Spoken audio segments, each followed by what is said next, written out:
ঢাকার ধানমন্ডির মসজিদুত তাকওয়া সোসাইটি আয়োজন করেছে এক ব্যতিক্রমী সিরাত প্রদর্শনীর। এতে তুলে ধরা হয়েছে মহানবী হযরত মুহাম্মদ সাল্লাল্লাহু আলাইহি ওয়াসাল্লামের জীবনের গুরুত্বপূর্ণ ঐতিহাসিক স্থান ও আসবাবপত্রের রেপ্লিকা।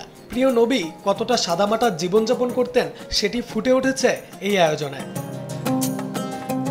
প্রদর্শনীতে দর্শনার্থীরা দেখেছেন নবীযুগের ঘরবাড়ি, আসবাবপত্র, মসজিদ ও তাঁবুর নিদর্শন। এছাড়াও কাঁচা মাটির দেয়াল, খেজুর গাছের ছাউনি, বাঁশের তৈরি সিঁড়ি যেন 1400 বছর আগের আরব নগরীকে ফুটিয়ে তুলেছে।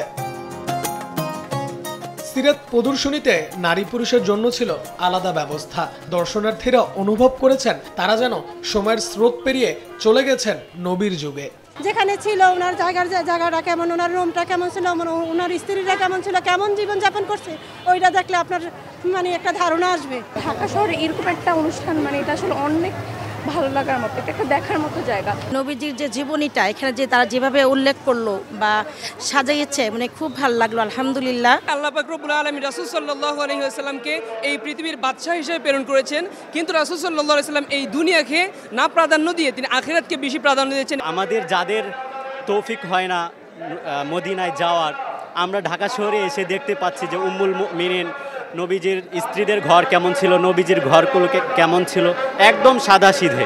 সিরাত প্রদর্শনীর অন্যতম আয়োজক ও মসজিদুত তাকওয়ার খতিব মুফতি সাইফুল ইসলাম বলেন, মসজিদে নববীর মিউজিয়ামে তারা যা দেখেছেন সেই আদলেই ফুটিয়ে তোলার চেষ্টা করেছেন।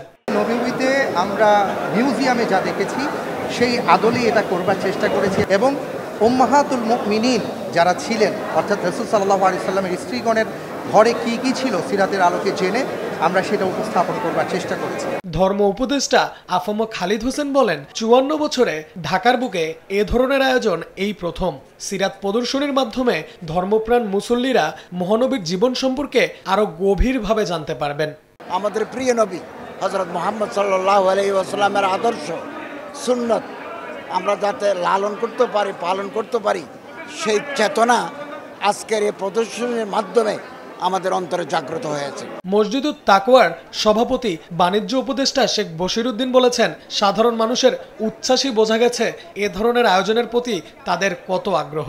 নবীর প্রেমে যারা এসছেন তা অবশ্যই আমাদেরকে অসম্ভব অনুপ্রেরণা দিয়েছে এবং আমরা মনে করি যে এটার পরিসর বৃদ্ধি করা উচিত এবং আমরা আগামীতে ইনশাআল্লাহ আরও সুন্দরভাবে এটা করার আশা রাখি।